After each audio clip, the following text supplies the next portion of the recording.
She was her show was on my watch list last month.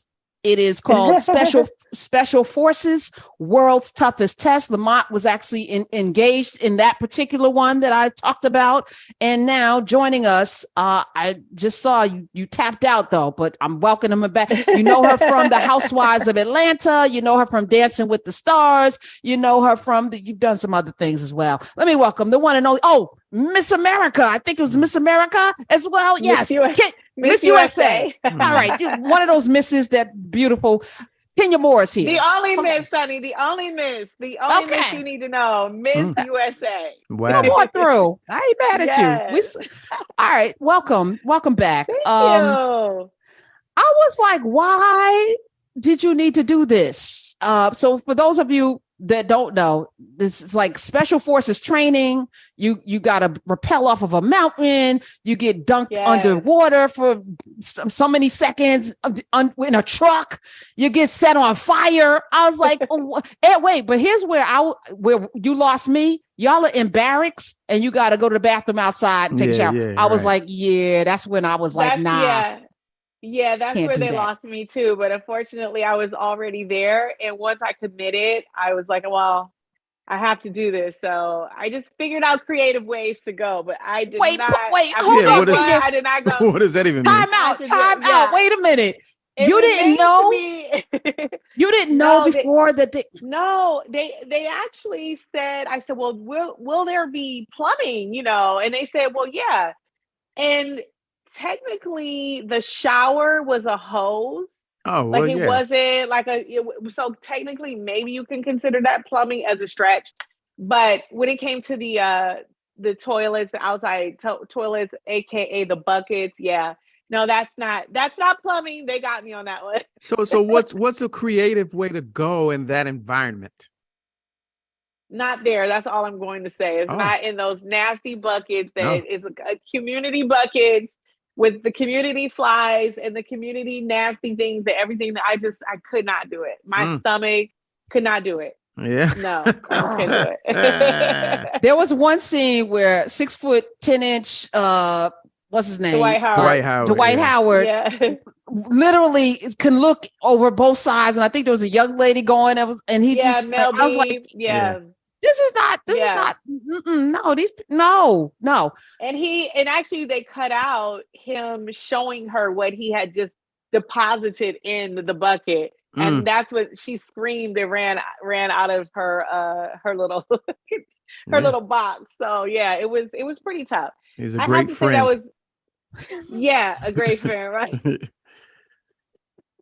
Oh, okay. So it was a tough show. It was a tough show. And back to your question, Karen, why did I want to do it? I think people have seen me like in this super glamorous role, like probably most of my life. Even the acting I've done is primarily like, glamorous. And I really wanted to just bare my soul, strip myself of everything, all the dignity, and just really see what I was made of and conquer a lot of my fears. And the show really did help me to do that. Wow. Okay. Well, hold on.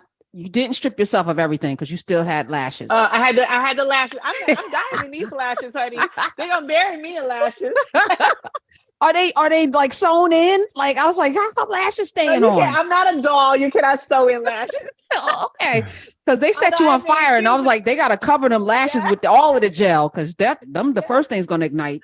Now you said I saw that online. People were like, "Oh, I was so worried about her lashes." Now on fire. That was so funny to me. You said you wanted to show a different side. Now I gotta admit, when I locked in, I saw it before I saw the previews. So when they're showing people and they're going through the little testimonials in front of the at the desk or whatever, I was like, that looks like Kenya Moore, I think. And then once I realized it was you, I was like, wow. Yeah. So you deciding to do that to show us a different side, how tough was it to just make the adjustment to be on camera and not be glammed up? Oh, I don't care about, I've been on camera before, not be glammed up. I don't think that's the stripping part. I think the stripping part was just, again, not having your phone, not having a computer, not being able to communicate with the outside world at all. We did not have a mirror. We did not have plumbing. We didn't have a bed to sleep on. We didn't have craft services. We didn't have producers and agents and managers. that we could call if we were uncomfortable. It was just us versus, you know, the Middle East and the desert and the heat and all the challenges that we were subjected to. Wow. So the food, because again, that the bathroom was definitely a deal breaker for me. I don't even go to the bathroom at my mama's house half the time because I'm just like, I don't know who was on this toilet before. Like, Right, I'm very funny.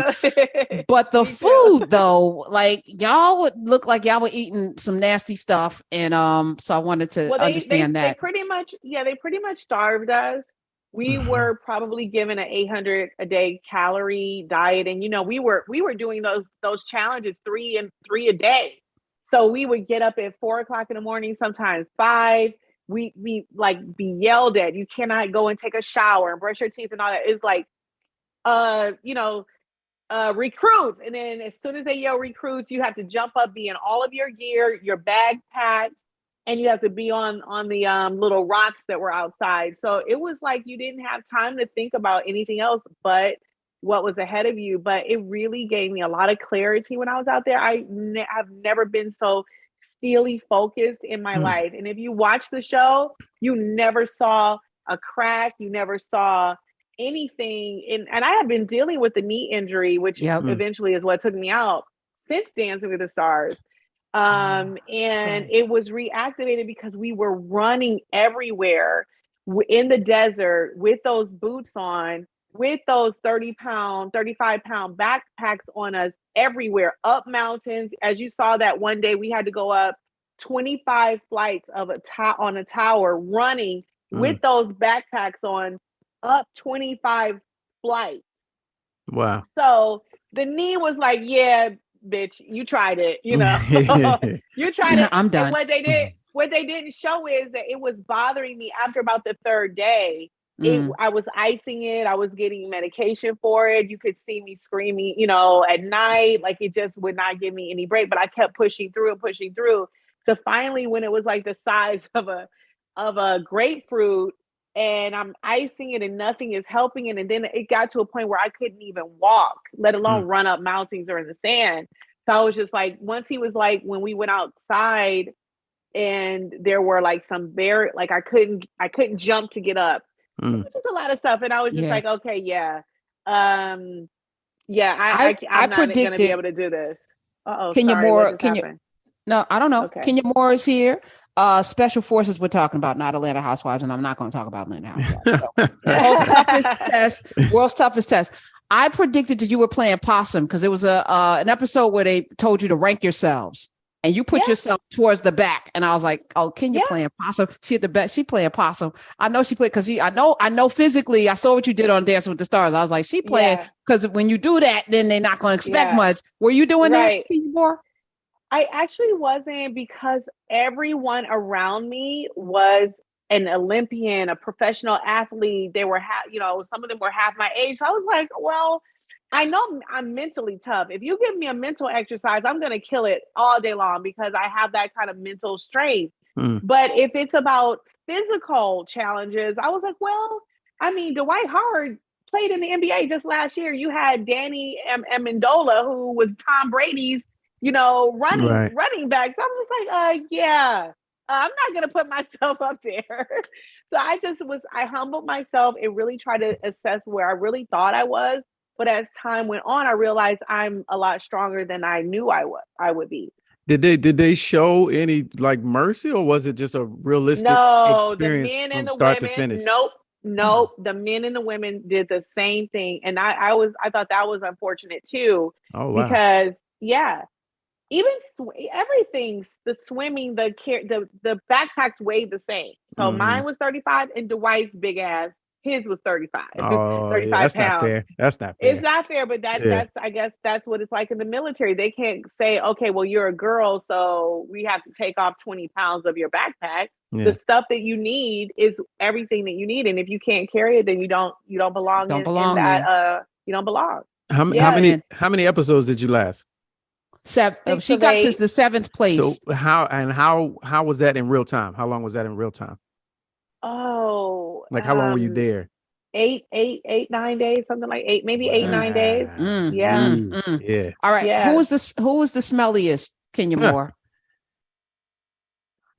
honestly, I didn't really smell anyone. I honestly didn't smell anyone. And Dwight, I was 14. Dwight was 15. He was on the other side of me, in the cot in the tent, on the cot in the tent, and then to my left was Danny Amendola, and I was like, well, if he does smell, it would be okay with me because that man is fine. I was like, no, he is.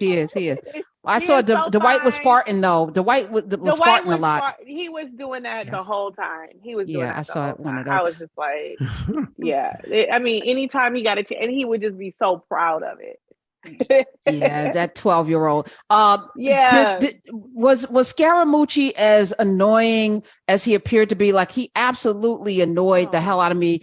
I was glad that you lasted longer than his raggedy ass. Yeah. But was he as annoying? And just you don't have to answer that if you don't want to. No, I honestly didn't find him annoying. I kind of felt bad for him because, see, you guys weren't there, so you don't see the whole everything that was filmed. If you saw everything that was filmed, you would actually feel a little sorry for him, because even when he came down the mountain when we had to drop and hit his head. Came down sideways, and it was it was like a ping pong thing. Oh, he would wow. hit his head, and hit his head until he got to the bottom. And that was just like, really, first of all, we were scared because I was like, that's why we have the helmet. Then I just thought, he was so nice to me that I can't find anything to say that's negative. He was so nice to me. He was so nice to everyone. He was a class act, but it was hard for him. It was really hard for him. But he was a class act. Was there a moment Very where you classy man? Was there a moment when you were like, all right, this is it. I'm like literally off this earth. You were like, I'm about to die. I mean, there was one really big scare. It wasn't with me. It was another girl, and one of her safety harnesses wasn't hooked in, and we were like, it was scary. It was scary. So, for me, you mean like if I thought I was going to be injured? I didn't have time to think like that, because if you're thinking like that, I wouldn't do it. I wouldn't do it. Right, Just like Tyler, the chef, he was like, he looked up at that mountain and people going across from one mountain to the other on those tight ropes. And he said, you know what? Yeah, y'all can have. I'm good. I'm good. People were tapping out early. He was looking up the whole time, like just looking up, and he was like, "Yeah, no, here you go." He was out of there. Let me ask you: you had one interaction with a woman who was acting like a Ginny. That's my name. I don't call them Karens because my name is Karen, and Karen's a dope. She was acting like a Ginny, like Clarence Thomas's wife, and trying to, paint you in a certain kind of way, which really pissed me off. And you handled it with so much class and dignity, and you set her straight, though. You didn't let her. It made her cry, which was nice. I was like, yes, make her white tears come. It was more moments with her, and I just was like, what is it with you? Like, I've done nothing to you but support you, encourage you. But it just felt like, when people have triggers and you remind them of someone, there is literally nothing you can do. I was the nicest to everyone. You were. It was just like, she just kept, just anything, just anything to try to make me feel like I'm doing something wrong. That whole gaslighting thing. And I was like, no, honey, I did not come here for that. This is not a Real Housewives of anything show. And I came here to really step outside of myself and to like prove something to me. And I just wasn't going to let that chatter or that kind of negative influence to like derail me from what my goals were. Although that would be a dope show, Real Housewives of Special Forces. That might be a thing. I like that. Come on through.